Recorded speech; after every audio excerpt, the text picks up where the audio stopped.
Salom farzandlarim, o'g'lim Saddam, qizim Dinora, kenjatoyim Yashnar. Yaxshimisizlar? Yaxshi yuribsizlarmi?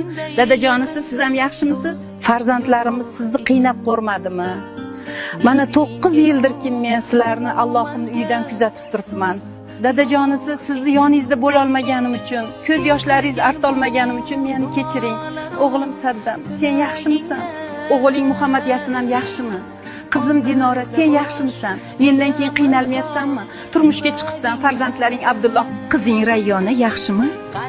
O'zing bitta qiz eding, seni ham yolg'izlatib ketdimi, bolam? Dardlashgani hech kimim yo'q deb o'ksinma, men hamisha sen bilanman. Yashnar, yaxshimisan? Yashnar, ilohim senga uyim, joyim deydigan iymonli, soliha kelin kelsin. Sendan umidlarim katta. Jonim farzandlarim, men sizlarni juda ham yaxshi ko'raman.